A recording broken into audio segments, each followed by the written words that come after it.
Hello everybody, welcome to the Daily Sip. Today we're gonna dive into a further step and a further tea of our Mega Sampler tea experience. So this is our 28 Mega Sampler pack, and here we're gonna dive into a further leaf tea, and today it will be the Henta Organic Sencha. So this is the Sencha of Mr. Henta, coming from the region of Kirishima, and actually it is also a tea blend. Tea blend meaning that this tea is a mix of different tea leaves, different types of green tea plant types, so called varietals as well, or cultivars, how it is called in the tea language. So this tea is actually a multitude of different varietals that Mr. Henta grows on his tea fields.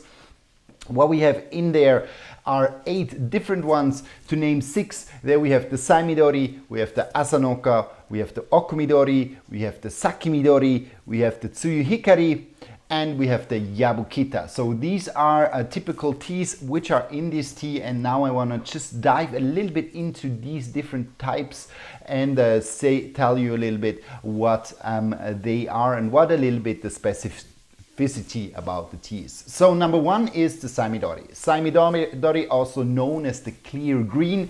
So it's a very green or intense green quality, and especially what the tea is known for, it is for its sweet notes.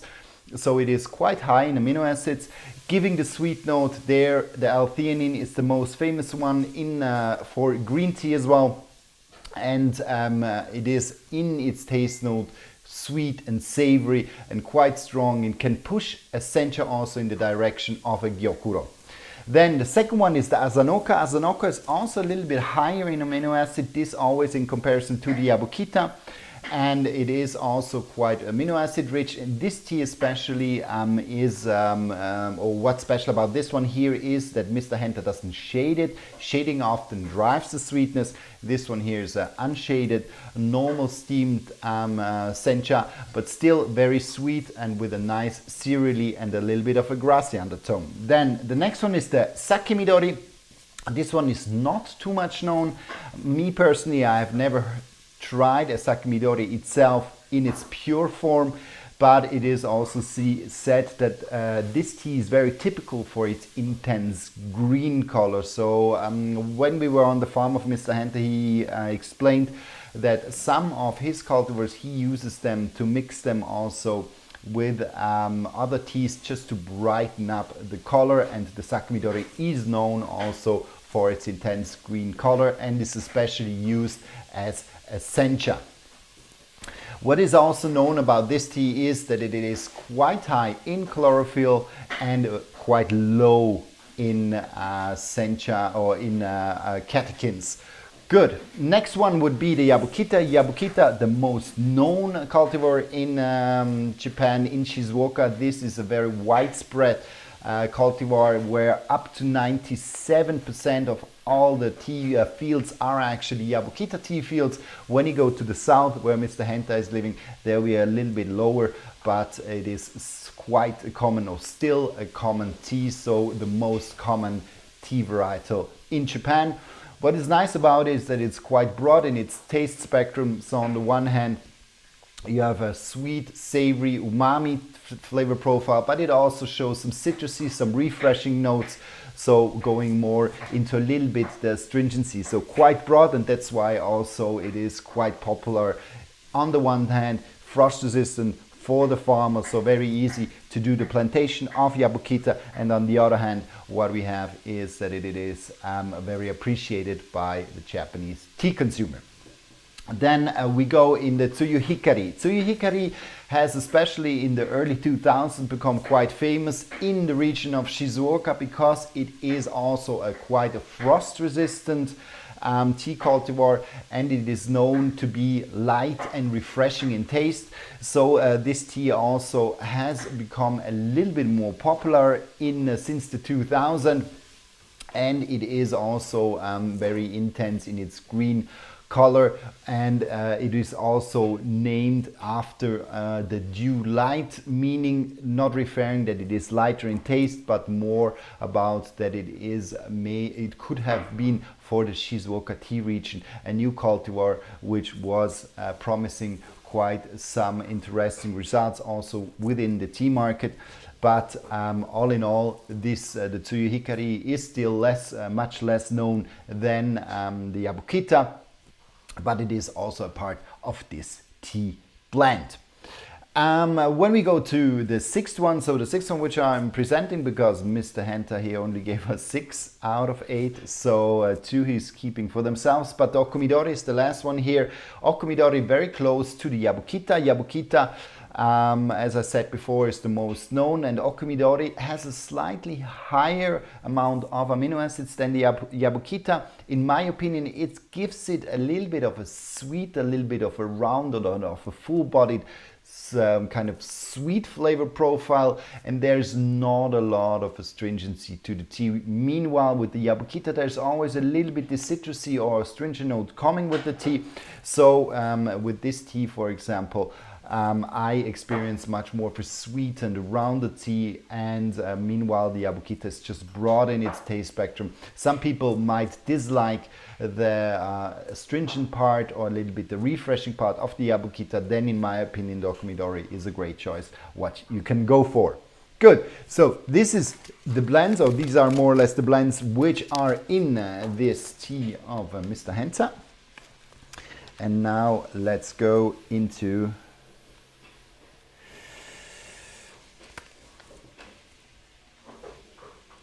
the leaves. So when we have a look at the leaves, we'll just have a quick look. So it's quite a nice mix of, there are some teas of Mr. Henta which are much more brittle.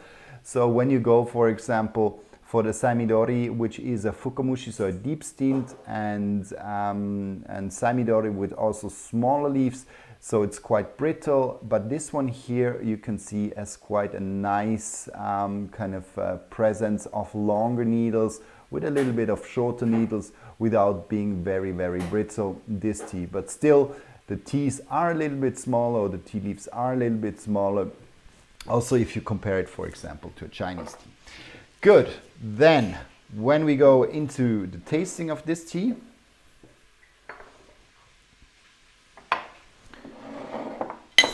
whoa, okay, that didn't go well.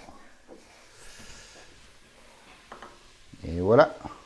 Good. We use 5 grams for this tea.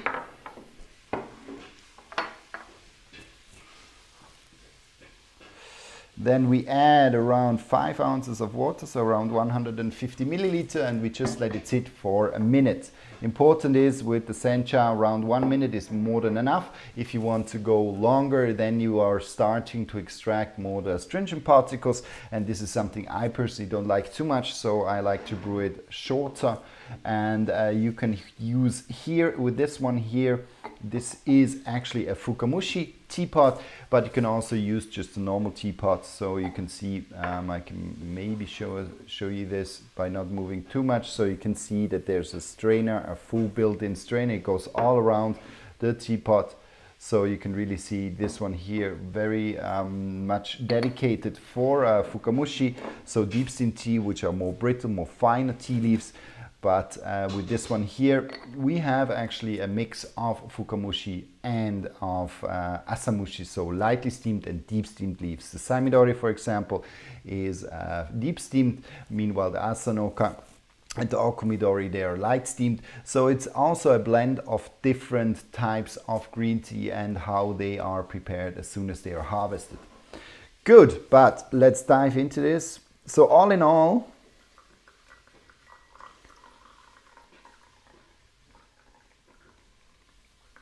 when I take this tea, I personally expect sweet tea with some refreshing notes, but I believe that it's still quite strong on its sweet notes. I expect a little bit of savory notes. So let's have maybe a first sniff.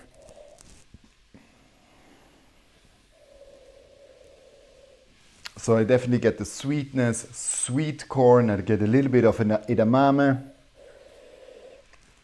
a little bit of banana peel. So quite present in the sweet notes. And now let's see how taste-wise, or how this tea taste-wise presents itself.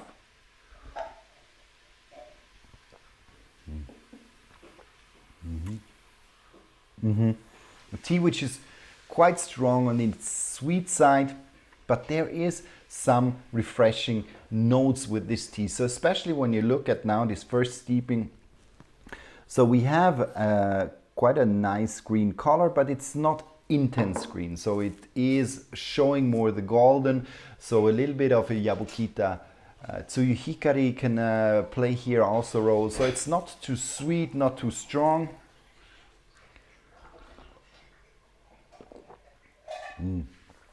Very, very soft.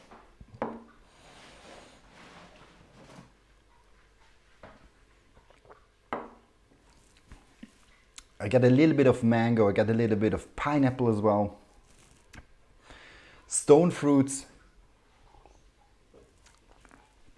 I got more peach.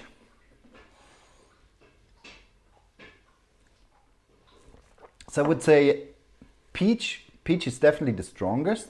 I get a little bit of pineapple and a little bit more of mango. So it's kind of peach, mango, pineapple on the sweet notes. I don't get too much of a vegetal note, so I get more kind of a sweet round note, and then I have a little bit of a refreshing, a little bit, maybe if you want to say if there's a little bit of a green note in that, I would say it's kind of fresh, young spinachy, a little bit of cucumber, so quite refreshing notes. There's no stringency there, but there's a refreshing note swinging with it, and I believe that this is definitely coming from the Tsuyu Hikari, which is just bringing this refreshment in. But here we have no astringency, so I think that the nice balance of the sweet cultivars, which are the Saimidori, the Okumidori, but as well the Asanoka, they quite balance well the Tsuyu Hikari, which has a little bit the tendency to go a little bit in an astringent flavor profile. And there, this balances this very well out, and in the end you just have the refreshing note of the Tsuyu Hikari which stays in the tea. But now I'm curious about the second brewing.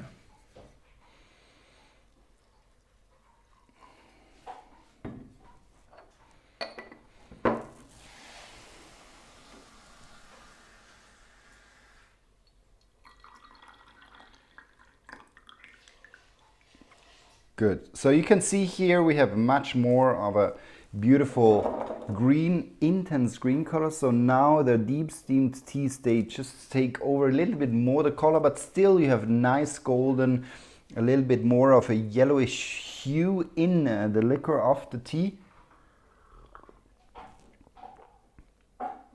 And now I get much more of a kind of a round, savory and full-bodied experience. So now I kind of feel that I get a little bit more of the Okumidori, I get a little bit more of this full bodiness.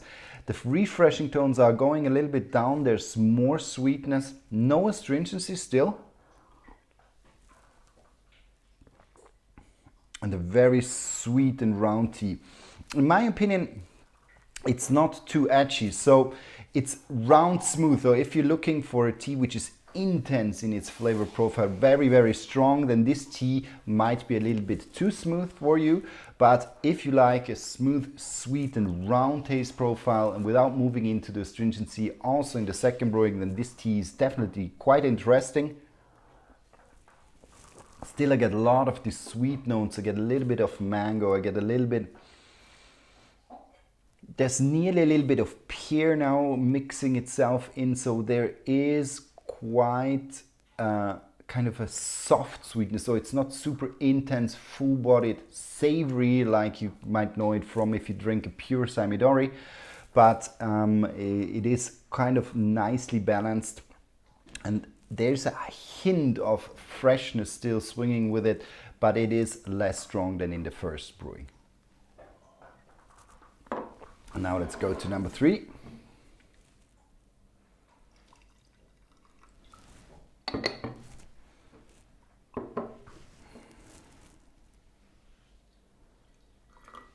Give it a little bit more time. Voila. You can actually pour it very, very fast after you have put the leaves back into water. In the second and third brewing, that's no problem.